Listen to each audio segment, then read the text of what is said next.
I do think that pieces of art or signage are really, really, really important to a lot of people.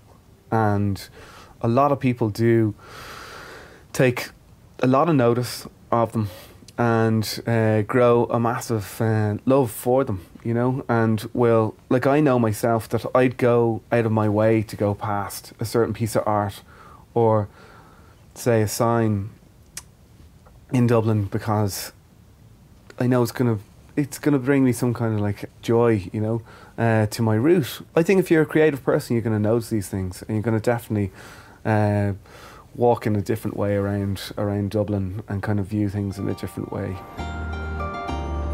If more shop owners were more aware of their surroundings, we definitely have a better city, you know. They take responsibility for their shop. The character Moore Street has, it should have that sign up. But as I say, it's the best sign on the street. I had this awful plastic sign here, which I didn't like at all. It was here for years. And I asked you to come up and meet me, which you did. And I showed you a photograph of the old shop here, which is about 1932. And I said, can you do that for me? And we haggled for a while over a price. Longer than I lost. I know, and we compromised anyway. And in actual fact, I had fellas in here from Denmark last week, and they were taking photographs. And I just got talking to them. And they told me it was the best sign in Europe. They'd been all over, they were butchers. They'd been all over the place. Best sign in Europe, he said. Best sign in Europe. There you go. European champion. Yeah. Something hand-painted has just more value to it. And it will last longer. So that's the way it is. But as I said, you know, I think it's coming back on itself, and I think people have an appreciation for it and understand the value of it and culturally the value of it. For me, I think there's something a lot more interesting about something that has a human quality to it, that people can actually, without, maybe it's like subconsciously or consciously, they're going to be drawn to it and have an affinity to it. Something that's very clinical and perfectly made, which would have all the hallmarks of being digitally made.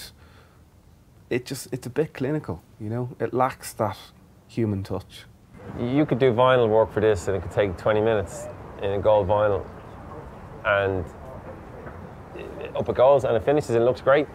But if the chances are it'll peel off, chances are it'll lose its luster, chances are it won't last. This guy here, it might take a day, 2 days to do it, but if this shop is open in 15 years, it'll be still here. You know, this sign will still be here, the gold leaf will still be here, the varnish will still be on, the paint will still be on.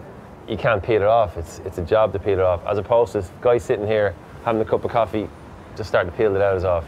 Well, you can see how quick it is. So even taking a shot at that, you can see how quick it is. I mean, you try to remove a painted sign, you can't do it. Like, you've got to get a blade, or you know, you have to. It's a job to remove this. You know, it isn't what the lads are doing. Everybody loves sign writing. Everybody loves to see a hand-painted sign. If they see it actually being done, then they more than appreciate it. You know, my father he used to be up a ladder, and there'd be always somebody who would come along and say, you spelled that wrong, you know, or you're putting the right side of that paint out, and all that sort of thing, you know. These are things that he would have heard every day of his life, you know, so it must have been frustrating.